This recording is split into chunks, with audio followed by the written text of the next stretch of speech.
Hello friends, I'm Rajesh. Friends, మీరు ఇంకా మన యూట్యూబ్ ఛానల్ని సబ్స్క్రైబ్ చేయకపోతే ఇప్పుడే సబ్స్క్రైబ్ చేయండి. అండ్ అదేవిధంగా పక్కనే ఉన్న బెల్ ఐకాన్ ట్యాప్ చేయండి. అప్పుడే నేను యూట్యూబ్లో ఏ వీడియోస్ అప్లోడ్ చేసిన మీకు నోటిఫికేషన్ రూపంలో మీ మొబైల్కి వస్తాయి ఫ్రెండ్స్. అండ్ మీకు కావాల్సిన వీడియో అనేది ఫైండ్ అవుట్ చేయడానికి మన యొక్క యూట్యూబ్ ఛానల్ ప్లేలిస్ట్ ఓపెన్ చేసి మీకు కావాల్సిన వీడియో అనేది ఈజీగా ఫైండ్ అవుట్ చేయొచ్చు. ఓకేనా? అదేవిధంగా మీరు నాతో పర్సనల్గా చాట్ చేయాలనుకుంటే నా ఫేస్బుక్ అండ్ ఇన్స్టాగ్రామ్ యొక్క లింక్ అనేది నేను డిస్క్రిప్షన్లో ప్రొవైడ్ చేస్తాను. మీరు అక్కడ నుంచి నాతో చాట్ చేయొచ్చు అనమాట. ఓకేనా? Now let's start our video.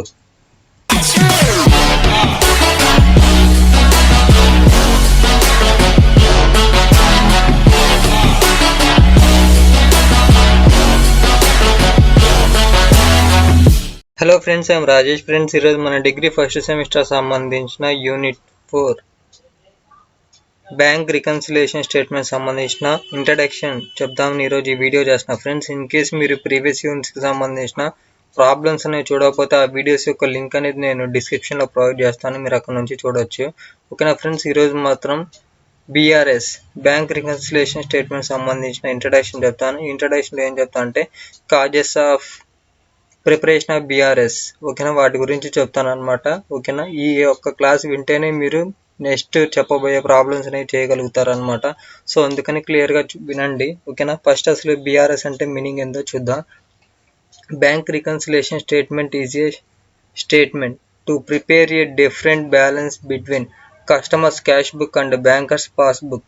It was mainly prepared to rectify the balances between cash book and passbook. Friends, ఇక్కడ బీఆర్ఎస్ అనేది ఒక స్టేట్మెంట్ అనమాట. ఓకేనా, దీన్ని ఎందుకు ప్రిపేర్ చేస్తామంటే ఇన్ కేస్ కస్టమర్స్ యొక్క క్యాష్ బుక్ అండ్ బ్యాంకర్స్ యొక్క పాస్బుక్ మధ్య డిఫరెన్స్ ఏమన్నా ఉంటే అలాంటి సిచ్యువేషన్లో మనం బీఆర్ఎస్ అనేది బ్యాంక్ రికన్సిలేషన్ స్టేట్మెంట్ అనేది ప్రిపేర్ చేస్తామన్నమాట. దేనికోసం ప్రిపేర్ చేస్తామంటే ఆ రెండింటి మధ్య ఉన్న బ్యాలెన్స్ని రెక్టిఫై చేయడానికి మనం బీఆర్ఎస్ని ప్రిపేర్ చేస్తామన్నమాట. మీరు ఇక్కడ చూడొచ్చు, క్యాష్ బుక్ అండ్ పాస్బుక్ మధ్య ఉన్న డిఫరెన్స్ని రెక్టిఫై చేయడానికి ఈ బీఆర్ఎస్ అనే స్టేట్మెంట్ని మనం ప్రిపేర్ చేస్తామన్నమాట. ఇది బీఆర్ఎస్ యొక్క మీనింగ్. ఓకేనా, ఇప్పుడు అసలు మనం బీఆర్ఎస్ చేయాల్సిన అవసరం అనేది దేనికి ఉంటుంది అనేది మనకు ఒక 7 కాజెస్ అనేవి ఉన్నాయన్నమాట. ఆ 7 కాజెస్ ఏంటో చూడండి. ఓకేనా, టోటల్గా మనకి 7 కాజెస్ అనేవి ఉంటాయి ఫ్రెండ్స్. ఓకేనా, ఈ 7 కాజెస్ అనేవి ఏమేంటో చూద్దాం. ఓకేనా, ఫస్ట్ కాజ్ వచ్చేసరికి చూడండి, cheque sent to bank for collection but not collected by bankers. అంటే మన చెక్ అనేది బ్యాంక్కి సెండ్ చేసామన్నమాట, బట్ నాట్ కలెక్టెడ్. ఓకేనా, బ్యాంకర్స్ అనే వాళ్ళు సమ్ రీజన్స్ వల్ల ఆ చెక్ని అనేది రిసీవ్ చేసుకోలేదు అనమాట. సో అందుకని ఏంటంటే మనం ఇక్కడ చూడండి, ఇది వచ్చేసరికి క్యాష్ బుక్ అండ్ ఇది వచ్చేసరికి పాస్బుక్ అనమాట. ఓకేనా, క్యాష్ బుక్ డెబిట్ సైడ్ మనం ఏమంటాం అంటే రిసిప్ట్స్గా తీసుకుంటాం, and cash book credit side వచ్చేసరికి మనం పేమెంట్స్గా తీసుకుంటాం అనమాట. నెక్స్ట్ పాస్బుక్ డెబిట్ సైడ్ వచ్చేసరికి మనం విత్ డ్రావల్స్లా తీసుకుంటాం, అండ్ క్రెడిట్ సైడ్ వచ్చేసరికి డిపాజిట్స్గా తీసుకుంటాం అనమాట. మన దగ్గర ఉన్న చెక్ని మనం బ్యాంక్కి సెండ్ చేసాం కదా, అప్పుడు ఏంటంటే మన దగ్గర డబ్బులు ఉన్నట్టు అని అర్థం అనమాట. అక్కడ ఎంత మనకి మొత్తం 5,000 సంబంధించిన చెక్ అనమాట. 5,000 రూపాయలకు సంబంధించిన చెక్ అనేది మనం బ్యాంక్కి సెండ్ చేసాం కదా, సో ఆటోమేటిక్గా బ్యాంక్ కాలం పాస్బుక్లో కూడా ఎంటర్ చేస్తారనే ఉద్దేశంతో మనం ఏం చేసామంటే క్యాష్ బుక్లో ఆల్రెడీ రిసిప్ట్స్ వైపున 5,000 అయితే ఎంటర్ చేసామన్నమాట. బట్ ఇక్కడ పాస్బుక్లో వచ్చేసరికి వాళ్ళు రాయలేదన్నమాట. అంటే బ్యాంకర్స్ అనే వాళ్ళు ఆ చెక్ని రిసీవ్ చేసుకోకపోవడం వల్ల సమ్ కాజెస్ వల్ల, అంటే ఇష్యూస్ ఏమన్నా డిజార్నర్డ్ అవ్వడం కానీ ఏమన్నా ప్రాబ్లమ్స్ అవి ఆ చెక్ అనేది బ్యాంకర్స్ రిసీవ్ చేసుకోకపోతే ఇంకా పాస్బుక్లో ఎంటర్ చేయరు కదా. సో అందుకని అలా ఎంటర్ చేయడం వల్ల ఏంటంటే ఇక్కడ క్రెడిట్ సైడ్ వచ్చేసరికి మనకి ఎటువంటి అమౌంట్ అయితే ఎంటర్ చేయలేదన్నమాట. దీని యొక్క అర్థం ఏంటంటే ఓన్లీ క్యాష్ బుక్లోనే ఎంటర్ చేశారు, బట్ పాస్బుక్లో అయితే ఎంటర్ చేయలేదు. ఓకేనా, ఇదొక కాజ్ అనమాట. నెక్స్ట్ సెకండ్ కాజ్ వచ్చేసరికి చూడండి, cheque issued but not at presented for payment. Friends, ఇక్కడ దీని యొక్క మీనింగ్ ఏంటంటే ఫర్ సపోజ్ మన కంపెనీ నుంచి వేరే పర్సన్కి మన చెక్ అనేది ఇచ్చామన్నమాట. సో అందుకని చెక్ అనేది ఇచ్చామంటే మన కంపెనీ నుంచి డబ్బులు పోతాయని అర్థం అనమాట. సో అందుకని వాటిని మనం ఎక్కడ రాసాం, క్యాష్ బుక్లో క్రెడిట్ సైడ్ అంటే పేమెంట్ సైడ్ రాసామన్నమాట. ఎంత 1,000 రూపాయలకు సంబంధించిన చెక్ అనేది. ఓకేనా, ఇది క్యాష్ బుక్ కాబట్టి మన నుంచి డబ్బులు పోతుంది కాబట్టి మనం ఎక్కడ రాసామంటే పేమెంట్ సైడ్లో పోస్టింగ్ చేసాం. ఓకేనా, సేమ్ ఇదే అమౌంట్ అనేది పాస్బుక్లో విత్ డ్రావల్స్లో నుంచి మనం ఎంటర్ చేయాలన్నమాట. బట్ అక్కడ బ్యాంకర్స్ ఏంటంటే ఎంటర్ అయితే చేయలేదు అనమాట. ఎందుకు ఎంటర్ చేయలేదు అంటే మనం ఇచ్చిన పర్సన్ క్యాష్ అనేది విత్డ్రా చేసుకోకపోతే ఎటువంటి ఎంట్రీ అయితే ఏమి ఉండదు కదా. సో అందుకని ఇక్కడ ఏంటంటే జస్ట్ డాష్ అనేది ఉందన్నమాట. ఎటువంటి అమౌంట్ అయితే ఎంటర్ చేయలేదు. ఓన్లీ క్యాష్ బుక్ లోనే ఎంటర్ చేశారనమాట. క్రెడిట్ సైడ్ పేమెంట్ సైడ్ 1000 రూపాయలు. బట్ ఇక్కడ పాస్బుక్ లో వచ్చేసరికి ఎటువంటి విత్డ్రావల్స్ లో 1000 రూపాయల అమౌంట్ అయితే ఏమి ఎంటర్ చేయలేదు. ఓకేనా, ఇది ఒక కాజ్ అనమాట. నెక్స్ట్ థర్డ్ కాజ్ ఏంటంటే చూడండి, మనం ఇక్కడ చూడండి థర్డ్ కాజ్ ఏంటంటే received cheques are entered in cash book debit side of bank column but not send to bank. Friends, మనం ఏంటంటే వేరే ఒక పర్సన్ నుంచి మనం చెక్ అయితే రిసీవ్ చేసుకున్నాం అనమాట. ఎంత చెక్ 2500 రూపాయలకు సంబంధించిన చెక్ అనేది రిసీవ్ చేసుకున్నాం కాబట్టి మనం ఏం చేసామంటే మన ఈ కంపెనీకి సంబంధించిన క్యాష్ బుక్ లో రిసిప్ట్స్ వైపు అయితే మనం అమౌంట్ అయితే ఎంటర్ చేసాము. బట్ ఆ చెక్ని ఏంటంటే బ్యాంక్కి సెండ్ చేయలేదన్నమాట. ఓకేనా, ఆ బ్యాంక్కి సెండ్ చేయడం వల్ల ఏంటంటే మనకి పాస్బుక్లో ఎటువంటి డిపాజిట్స్ సైడ్ ఎటువంటి అమౌంట్ అయితే ఎంటర్ చేయలేదన్నమాట. ఓకేనా, ఇది ఒక కాజ్ అనమాట. నెక్స్ట్ ఫోర్త్ కాజ్ చూడండి, cheque send to bank for collection was dishonoured and send by bankers. Friends, మన దగ్గర ఉన్న చెక్ని ఏంటంటే బ్యాంక్కి పంపించామన్నమాట. బట్ అక్కడ ఆ చెక్ ఏంటంటే డిజానర్డ్ అయిందనమాట. ఆ డిజానర్డ్ అవ్వడం వల్ల ఏంటంటే బ్యాంకర్స్ పాస్బుక్లో ఎటువంటి అమౌంట్ అయితే ఎంటర్ చేయలేదన్నమాట. చూడండి, ఇక్కడ మనకి 1200 సంబంధించిన చెక్ అనేది మనం బ్యాంక్కి సెండ్ చేసామన్నమాట. సో అందుకని మనకున్న ఈ క్యాష్ బుక్లో మనం ఎక్కడ అమౌంట్ అయితే ఎంటర్ చేసామంటే చూడండి రిసిప్ట్స్ వైపున మనం ఎంటర్ చేసామన్నమాట. 1200 సంబంధించింది. ఓకేనా, ఈ చెక్ ఏంటంటే మనం బ్యాంక్కి పంపించామన్నమాట. బ్యాంక్కి పంపించినప్పుడు వాళ్ళు ఎక్కడ కంపల్సరీగా ఎంటర్ చేయాలంటే డిపాజిట్స్ అయినా పాస్బుక్లో ఎంటర్ చేయాలి. బట్ అక్కడ ఏంటంటే ఆ చెక్ అనేది సమ్ ఇష్యూస్ వల్ల ఆ చెక్ అనేది డిజానర్డ్ అయిందనమాట. సో అందుకని వాళ్ళు బ్యాంకర్స్ పాస్బుక్లో ఎటువంటి ఎంట్రీ అయితే ఎంటర్ చేయలేదన్నమాట డిపాజిట్స్ అయినా. ఓకేనా, ఇది ఒక కాజ్. నెక్స్ట్ ఫిఫ్త్ కాజ్ ఏంటంటే చూడండి, any customer directly deposited in bank behalf of customer. Friends, ఇక్కడ ఏంటంటే చూడండి, మన కంపెనీకి సంబంధించిన ఎవరైనా కస్టమర్స్ ఉంటే అంటే కస్టమర్స్ మనకి ఇవ్వాల్సిన డబ్బుని ఏంటంటే డైరెక్ట్గా బ్యాంకులో డిపాజిట్ చేశారనమాట. ఓకేనా, అలా బ్యాంకులో డైరెక్ట్గా డిపాజిట్ చేసినప్పుడు మనకి తెలియదు, ఓన్లీ బ్యాంకర్స్కి మాత్రమే తెలిసింది అనమాట. సమ్ పర్సన్ ఇలా ఈ యొక్క కంపెనీకి డిపాజిట్ చేశాడు అమౌంట్ అనే విషయం ఓన్లీ బ్యాంకర్స్ మాత్రమే తెలిసిద్ది అనమాట. సో అందుకని బ్యాంకర్స్ ఏం చేశారు, పాస్బుక్ లో ఓన్లీ డిపాజిట్స్ అయిన 5000 అండ్ 7000 అనేది అమౌంట్ అయితే ఎంటర్ చేశాము. డైరెక్ట్ గా ఆ పర్సన్ అనే అతను డైరెక్ట్ గా బ్యాంక్ లో డిపాజిట్ చేయడం వల్ల మనకి తెలియదు అనమాట. సో అలా తెలియకపోవడం వల్ల ఏంటంటే మన రిసిప్ట్స్ అయినా ఎటువంటి అమౌంట్ అయితే ఎంటర్ చేయలేదన్నమాట. ఓకేనా, అందుకని ఏం చేసామంటే చూడండి, క్యాష్ బుక్ లో రిసిప్ట్స్ అయినా ఎటువంటి అమౌంట్ అయితే మనం ఎంటర్ చేయలేదన్నమాట.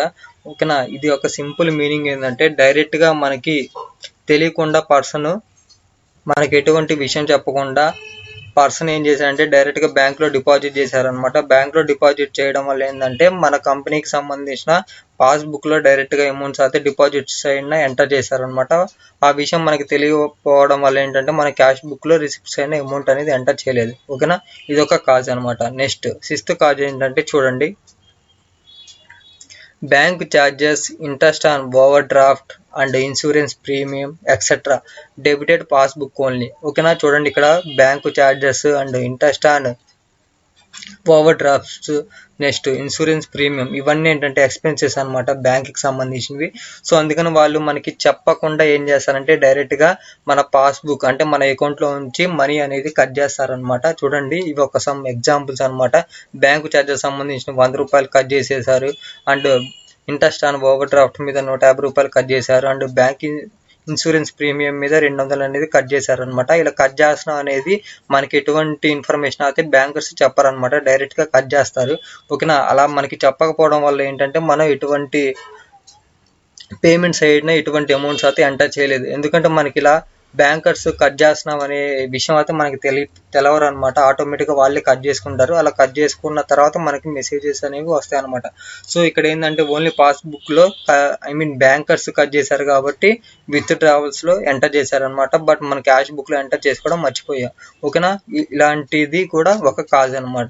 ఓకేనా, నెక్స్ట్ ఇంకొక 7th కాజ్ అనేది చూడండి, interest on investments and dividend etcetera credited in passbook only. Friends ఇక్కడ చూడండి, మన అకౌంట్లో ఉన్న అమౌంట్స్కి కానీ లేకపోతే మనం ఏమన్నా ఎటువంటి ఇన్వెస్ట్మెంట్ అయినా చేసినా కానీ మనకి బ్యాంక్ వాళ్ళు ఏంటంటే ఇంట్రెస్ట్ ఇస్తారు అండ్ వాటి మీద డివిడెండ్ కూడా ఇస్తారు అనమాట. ఇవన్నీ ఏంటంటే అమౌంట్స్ మనకి డైరెక్ట్గా చెప్పకుండా బ్యాంకర్సే డిపాజిట్ చేస్తారనమాట. ఇక్కడ ఏంటంటే చూడండి, ఇంట్రెస్ట్ ఆన్ ఇన్వెస్ట్మెంట్స్ వచ్చేసరికి 150 రూపాయలు ఉంది అండ్ డివిడెండ్ కూడా మనకి ఎంత ఉంది, 100 రూపాయలు అనేది ఉందన్నమాట. ఓకే, ఇవన్నీ ఏంటంటే మనకి చెప్పకుండా డైరెక్ట్గా మన అకౌంట్లోనే బ్యాంకర్స్ అనే వాళ్ళు డిపాజిట్ అయితే చేస్తారనమాట. ఆ విషయం అనేది మనకి తెలియకపోవడం వల్ల ఏంటంటే మన క్యాష్ బుక్లో రిసిప్ట్స్ అయినా మనం రాసుకోలేదన్నమాట. అలా రాసుకోకపోవడం వల్ల ఏంటంటే మనకి క్యాష్ బుక్ అండ్ పాస్బుక్కి డిఫరెన్స్ వచ్చే అవకాశం అనేది ఉంది. ఓకేనా, ఇది కూడా ఒక కాజ్ అనమాట. ఓకేనా, ఈ విధంగా మనకి టోటల్గా ఈ 7 కాజెస్ అనేవి ఉన్నాయన్నమాట. మనకి ఇచ్చే ప్రాబ్లమ్స్ కూడా కరెక్ట్గా ఈ 7లో నుంచే ఇస్తారనమాట. మనకి వార్డ్స్ అనేవి చేంజ్ అవ్వచ్చు, బట్ మీనింగ్ అయితే సేమ్ ఒకటే ఉంటుంది. ఈ 7 నుంచి బయటకు అయితే వెళ్ళడు. ఓకేనా, ఇది వచ్చేసరికి మీనింగ్. ఓకేనా, మీనింగ్ ఆఫ్ బీఆర్ఎస్ సంబంధించింది. నెక్స్ట్ ఇది వచ్చేసరికి causes of preparation of BRS statement అనేది ప్రిపేర్ చేయడానికి మనకి కాజెస్ ఏంటి దాని గురించి అయితే తెలుసుకున్నాం. అండ్ ఇంపార్టెంట్ పాయింట్స్ చూడండి, ఇక్కడ క్యాష్ బుక్లో వచ్చేసరికి మన డెబిట్ సైడ్ ఉన్న వాటిని మనం ఏమంటామంటే ఫేవరబుల్ బ్యాలెన్స్ అని అంటాం అనమాట. అండ్ క్రెడిట్ సైడ్ అయితే దాన్ని ఏమంటామంటే అన్ఫేవరబుల్ బ్యాలెన్స్ అయినా అనొచ్చు, లేకపోతే సింపుల్గా ఓవర్ డ్రాఫ్ట్ అయినా అనొచ్చు అనమాట.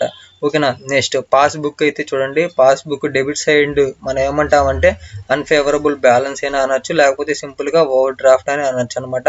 అండ్ క్రెడిట్ సైడ్ వచ్చేసరికి ఫేవరబుల్ బ్యాలెన్స్గా తీసుకుంటాం అనమాట. ఓకేనా, ఇవి ఏంటంటే మనకి వీటి మీద మనం ఈ 4 ప్రాబ్లమ్స్ వాటి మీద మన ప్రాబ్లమ్స్ అనేవి చేస్తామన్నమాట. టోటల్గా 6 ప్రాబ్లమ్స్ అయితే చెప్తాను, మీకు ఈజీగానే అర్థమైపోతే. ఈ 6 ప్రాబ్లమ్స్ రిలేటెడ్గానే మనకి ఎగ్జామ్లు అయితే ఉంటాయి అన్నమాట. ఓకేనా, నేను ఆల్రెడీ చెప్పాను, ఇక్కడ ఉన్న ఈ 7 కాజెస్ అనేవి మనకి తెలిస్తేనే ఎగ్జామ్లో మనం ప్రాబ్లమ్స్ అనేవి చేయగలుగుతాం అని చెప్పాను కదా.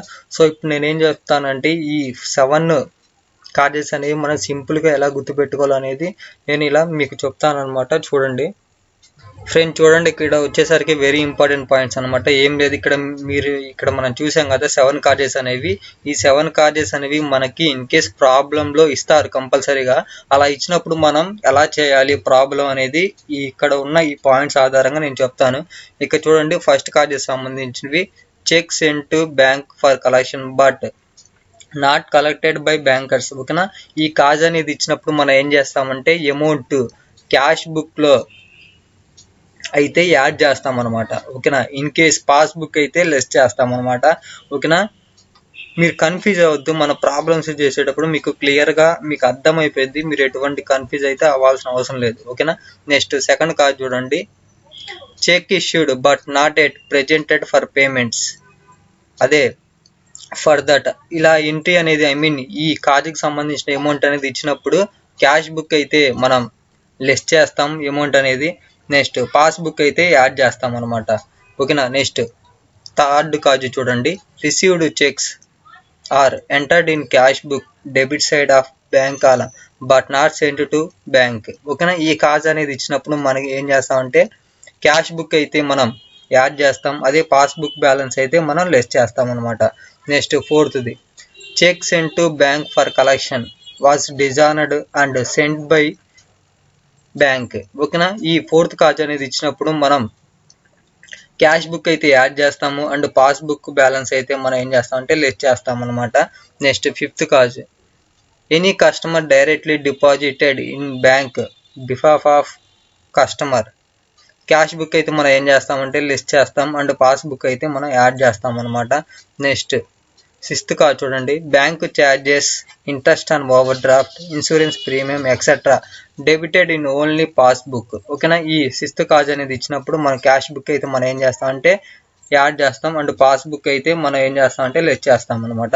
Next interest on investment and dividend etcetera credited in passbook only. ఓకేనా, చూడండి ఈ సెవెంత్ కాజ్ అనేది ఇచ్చినప్పుడు క్యాష్ బుక్ అయితే మనం లెస్ చేస్తాము అండ్ పాస్బుక్ అయితే యాడ్ చేస్తాం అనమాట. ఓకేనా, మీరు ఇక్కడ చూస్తే ఏంటి ఇవేం అర్థం కావట్లేదని మీరు అనుకోవచ్చు. ఓకేనా, మనం ఒక్క ప్రాబ్లం అనేది మీరు వింటే ఆటోమేటిక్గా మీకు అర్థమవుతాయి. ఓకేనా, ఇక్కడ ఏం లేదు, ఇక్కడ చెప్పిన ఈ 7 పాయింట్స్ని మీకు ఇలా టేబుల్ ఆధారంగా చెప్పాను. చూడండి, మనకి first cause, second cause, third, fourth, fifth, sixth, seventh ఇలా కాజెస్ అనేవి ఉంటాయి అనమాట. ఓకేనా. చూడండి, cash book and passbook. Cash book అయితే ఏం చేస్తాం అండ్ పాస్బుక్ అయితే మనం ఏం చేస్తాం. ఓకేనా. చూడండి, add less, add add less, add less. ఓకేనా. ఏం లేదు, ఆపోజిట్ ఉంటుంది అనమాట. లెస్ ఉంటే యాడ్ ఉంటుంది, యాడ్ ఉంటే లెస్ ఉంటుంది. ఓకేనా. చూడండి, ఇక్కడ యాడ్ ఉంది, సో అందుకని ఇక్కడ లెస్ ఉంది. ఇక్కడ లెస్ ఉంది, సో అందుకని ఇక్కడ యాడ్ అనేది ఉంది. ఇక్కడ యాడ్ ఉంది కాబట్టి ఇక్కడ లెస్ అనేది ఉంది. ఇక్కడ యాడ్ ఉంది కాబట్టి ఇక్కడ లెస్ ఉంది. నెక్స్ట్ ఇక్కడ లెస్ ఉంది కాబట్టి ఇక్కడ యాడ్ ఉంది అనమాట. నెక్స్ట్ ఇక్కడ యాడ్ ఉంది కాబట్టి ఇక్కడ లెస్ అనేది ఉంది. ఇక్కడ లెస్ ఉంది కాబట్టి ఇక్కడ యాడ్ అనేది ఉంది. ఓకేనా. మీరు ఏం కన్ఫ్యూజ్ అవుతుంది, ఈ యొక్క టేబుల్ మాత్రం మీరు క్లియర్గా గుర్తుపెట్టుకోండి. అండ్ ఏ కాజెస్ అనేది వచ్చినప్పుడు మనం యాడ్ చేయాలా లేకపోతే లెస్ చేయాలా అనే ఒక పాయింట్, ఈ యొక్క టేబుల్ అనేది గుర్తుపెట్టుకుంటే మీరు ఈ బీఆర్ఎస్ సంబంధించిన ఎటువంటి ప్రాబ్లం అనేది ఇచ్చినా కానీ చేయగలుగుతారు అనమాట. ఓకేనా. నెక్స్ట్ క్లాస్ నుంచి డైరెక్ట్గా నేను ప్రాబ్లమ్స్ అనేవి చెప్తాను. ఓకేనా. Okay, thank you so much.